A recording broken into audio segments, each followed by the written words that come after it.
So that implies that this notion that we go about our everyday lives with thinking of ourselves as separate from each other, and the cup is separate from the coffee that goes in the cup, that these notions are somehow, what would you say, superficial or contradicted at a deeper level? They're artificial, definitely, and Bohm really stresses this, and it's a very interesting notion, because in our Western way of thinking, we're so attached to the idea that when we come up with a concept like an apple or an electron or whatever, that exists out there, and we forget, it's kind of like fish unaware of the water in which they swim, that the conceptual pigeonholes we use, words, to describe reality, are phenomena inside our head. They're not out there. And most of the time this is a philosophical quibble, but when you get down to quantum physics, and this is one of the reasons that Bohm came up with the holographic idea, it starts to have real effects. And one of those is it's been discovered that if you take two subatomic particles like electrons, that in certain instances, when you do something to one, it will always affect the other, no matter how far apart they are. It's kind of like stories that you've heard of identical twins, where when one is hurt, the other feels the pain. And the problem is that we can find no process known to physics that explains how these could be sending a signal back and forth. In fact, because it would have to be faster than the speed of light. Instantaneous. It would have to be an instantaneous signal, and Einstein's theory of relativity said you can't have instantaneous signals because it would mean that you could violate the time barrier and conceivably call your grandfather and tell him not to marry your grandmother. And most physicists say, well, this would be just too troubling to incorporate into a rational picture of reality. Bohm explains it in a different way, which is a very interesting way, and he says, if you imagine that you've got an aquarium in which you have a fish swimming, you have a TV camera facing the front of the aquarium, one facing the side of the aquarium, and you have a monitor attached to each camera. Now you also imagine further that you come from a culture that's never seen aquariums, never seen fish, never seen monitors or cameras. All you are privy to is the two images on these screens. He says that maybe, you know, if you look at these two screens, you're going to see a side view of a fish and a frontal view of a fish. And because you don't know what the deeper reality is, the reality of the aquarium, you may assume that these are two separate things. But two different fish. Two different fish, two different objects. But every time one fish moves, the other is going to make a corresponding movement. And you may then jump to the conclusion that somehow the one fish is signaling the other or communicating the other to say, hey, do this, instantaneously. And Bohm says this is what we've done with subatomic particles, that we assume that an instantaneous communication is going on when that's not really what's going on at all. At a deeper level, a very holographic level of reality, every particle in the universe collapses to a sort of cosmic unity. They're not signaling each other. They're like that fish where there's the level of the aquarium. And so what that means, talking about words, is that there is no separation between electrons. Furthermore, there's no separation between people. And this has all kinds of very boggling implications, one of which is that we've always tried to understand, for example, psychic phenomena, like how could I get information out of your head in my head, as some sort of signal going back and forth. But if we're organized, if we live in a universe that's organized holographically, you no longer have to tackle it that way. It could be that I have the entire universe and every neuron, every cell, every atom, every electron in my head, and you do also. So when we can access that, we can access information that seems to be beyond our normal sensory reach. Well, you know, I'm very interested in psychic phenomena, and I know you've had many personal experiences, and I want to touch on it, but this is not a model that was developed in order to explain psychic phenomena. And I think to neuropsychologists like Carl Pribram, the fact that it happens to provide an explanation for psychic phenomena is almost a bit of an embarrassment, that he developed the holographic model because he was trying to come to terms with memory. Right. So let's talk about that. Sure. Pribram was working under a very famous neurophysiologist named Carl Lashley, and it was at a time when it was believed that memory was stored in a specific spot in the brain, and there was something called the proverbial grandmother cell, that there was literally a cell in your brain that contained the memory of your grandmother, what you knew about your grandmother. And so they did a rather gruesome series of experiments for animal lovers, but it came out with some very profound information. They took rats and they taught them how to run mazes. And then they would surgically remove various portions of the brain, Pribram and his mentor, Carl Lashley.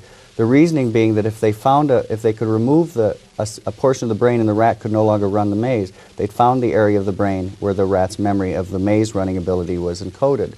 Now, every time they removed a different portion of the brain, they discovered that they could never remove the memory of how to run the maze. They could impair the rat's ability so it might limp through the maze, but they couldn't remove it.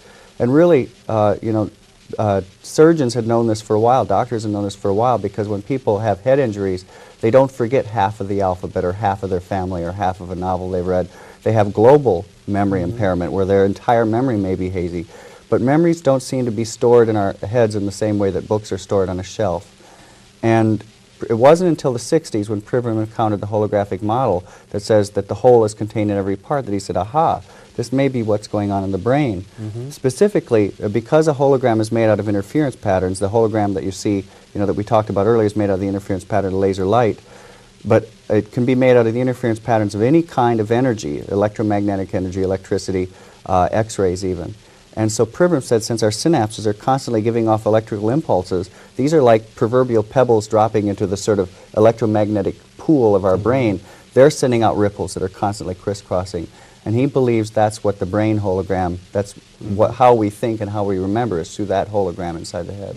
It would apply in another sense, too, because if you take a hologram image and cut it in half or in quarters or in tenths, each time you reduce it in size, the image becomes fuzzier and fuzzier, even though the whole image is there, just the way memory would seem to be. And it becomes fuzzier when you have portions of the brain removed. Yeah. Correct. And Pribram then also noticed that the same principle applied for visual information processing. Well, yes, it's very interesting. He did not make the discovery, but he came upon the research done by other investigators. And that is another very interesting thing. As you know, Mother Nature uses all kinds of mathematical languages. When we go to understand physical phenomena, we generally find that there's some sort of mathematical underpinning to whatever the phenomena is. There are uncountable mathematical languages. It turns out that the mathematical language involved in the making of a hologram is a system of mathematics developed by a Frenchman named Fourier. They're called Fourier transforms. Well, it also turns out that our brain uses Fourier transforms to translate visual information. And this is a very unusual state of affairs. It's kind of like discovering Eskimos speaking Spanish. It's not proof that the brain is a hologram, but it's suggestive that the brain is a hologram. And it turns out, in fact, all of our senses appear to rely on sort of Fourier transforms, that they all seem to use the same mathematics. So again, here's evidence that the brain uses the same mathematics to decipher the sensory world as are involved in the making of a hologram, which is, as I say, not proof, but compelling evidence that something is going on there. Well, what this seems to suggest is a new way of looking at consciousness itself. Very much so, yeah. It's an interesting thing. I have to say that I differ a little with Pribram, because Pribram thinks that the brain, as I said, that it's the electrical interference patterns in the brain. It is a brain hologram.